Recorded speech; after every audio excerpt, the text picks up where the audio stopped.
What's up guys, Joe with Treasure Farms. I'm a habitat specialist with Whitetail Habitat Solutions alongside Jeff Sturgis and the gang. Hope everyone's well.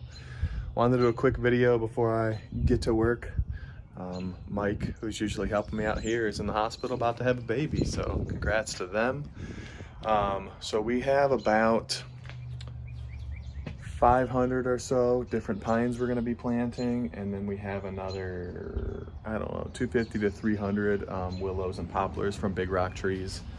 The pines, are really part for fun, like a little Christmas tree area maybe the family can take from, kind of seclude and screen some of the plots and things like that. Even though there's plenty of ways to do that, this definitely isn't the fastest, but it will complement some corn that we're going to have and some other stuff that's providing a good enough screen in most years.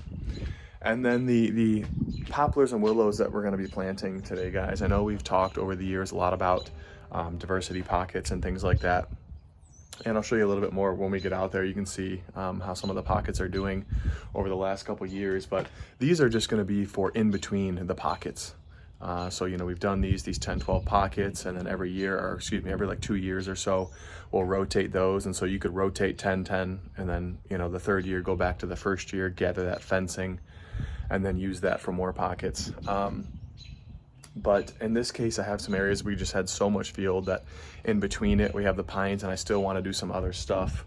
Now, to keep these alive, I'm going to have to tube them, and that's really only meant for ones that are going to be tree-like, meaning your hybrid poplar, hybrid willow. If you're planting anything that's going to shrub out like a dogwood, or even like a dappled willow and silky willow, you typically don't want to tube those because it's going to kind of force it straight up more like a tree, and you're not going to get that trunking at the very bottom near the ground. And so you're kind of hurting it in that sense, or it's just not, meant to really grow like that. So these will be a little more tree-like, which I'm fine with because I just have so much open area. We're just trying to cover up. They're fast growers, which is awesome.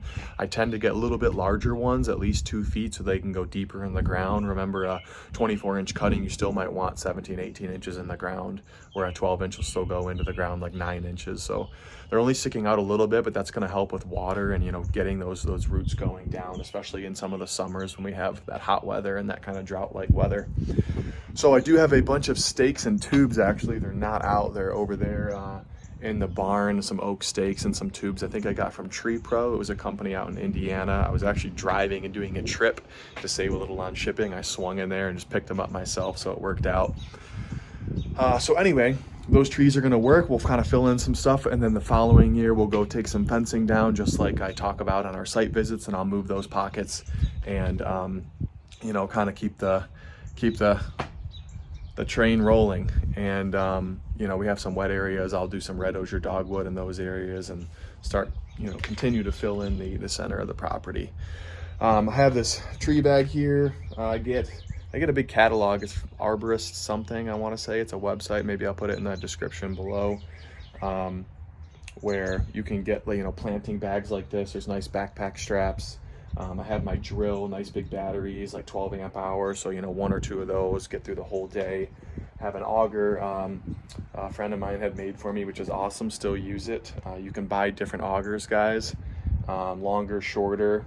One thing I want to point out with that is, the auger part, you really want to be the same width of the root system of what you're planting. So if it's a cutting, you want it to be the size of the cutting, and then you'll go as deep as you're going to be planting it. So if it's 24 inches, I'm going to go 18 inches into the ground. That's about how far I want to push it. So I also want you to look at the length of the auger you're going to be planting with. If you don't want to break your back or be kneeling down every time, there's a reason some of those augers are actually longer, so you can bend over less, drill that into the ground. And when you do have another person, like I did last year when Mike was here, one person can drill, one person can stick them in. You can each have bags if you want. Take out what you need out there, come back, reload. You can hold quite a few trees in there. I'll show you what a bundle of this kind of looks like in case you're curious. I have really been trying to buy 2-year-old trees. These aren't very big, but something in the 12 to 18 inch, up to 24 inch size, just because if you're not perfect with your weed control, it does help them, stay on top of the weeds, get some sunlight, even though we do want to try and keep up with it as much as possible. And if you're getting, you know, kind of the 4S sizes and they're really small, they're just so hard to find too. Even if maybe you're choosing to mow instead of spray or different things like that, you know, you'll be on your hands and knees looking for these trees. So a couple little things on, you know, the planting depth, make it a little easier on yourself, and what I look for when I buy the trees.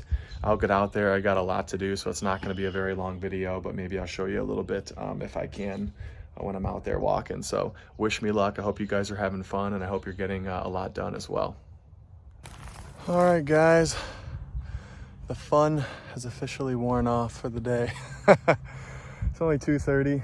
I'd say we're about halfway done, except for the fact that the poplars and willows, we will have to tube and stake. So there's a little extra work there. Wanted to show you this pocket here and how it's doing for, what is the date today? April 24th, I think.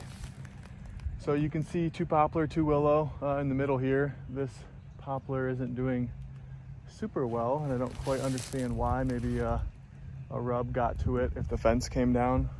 But you can see, I mean, that willow back there is really taking off. These things got to be 12 feet high, 13. And you can see the trunks, whoops, gotta watch for some holes. The trunks on those are quite thick, like a baseball or so. And this would be around growing season 3, I wanna say, maybe 4. No, it's gotta be 3. I'll post it up here when I can think about it a little longer. But you can see the other willows at the bottom are doing okay. The dogwood's a little behind. I did, you know, kind of shrubs around the edges and a few trees in the middle. But these were 2-footers, and this is only the 2nd year for these 2-footers, I want to say. And so they look pretty dang good.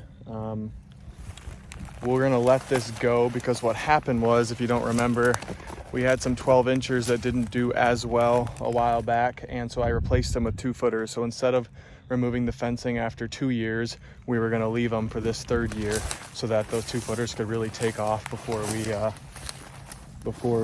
remove this fencing and add to our other pockets.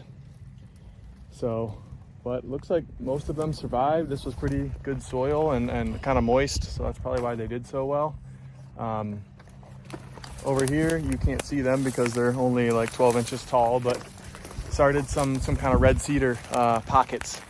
So we'll kind of have that go, and I'm gonna interlace poplar tubes in here. Now this is usually annual weeds, you know, yay high, so the deer still kind of run through here and love it. And it will be a little bit of a pain to mow or spray, you know, between them to give them a chance, at least for the first few years. But with that being said, with the trees, it will really help kind of fill a lot of this grassy area in that I reclaimed from farmland. Now, this is year 6, I want to say, so it's going quick. But I'll bring that to you, what it looks like down the road. You'll see tubes kind of scattered. Very first year I planted these Austrian pines, so they're quite old, filling in, hopefully start to put on some more height. Another pocket back there, but things look good. Let me know if you guys have questions about what I'm doing, process. I hope some of the tips earlier help you be more efficient and take care of these plants for many years to come. But have fun out there. Hope to get this video posted soon because I know it's been a minute. And yeah, be back out here probably to do some spraying when things dry up and really make sure we don't get too far behind. Usually a spraying or 2 for the food plots, kill off the rye, who knows, maybe even another turkey hunt would be fun. So see you guys next time.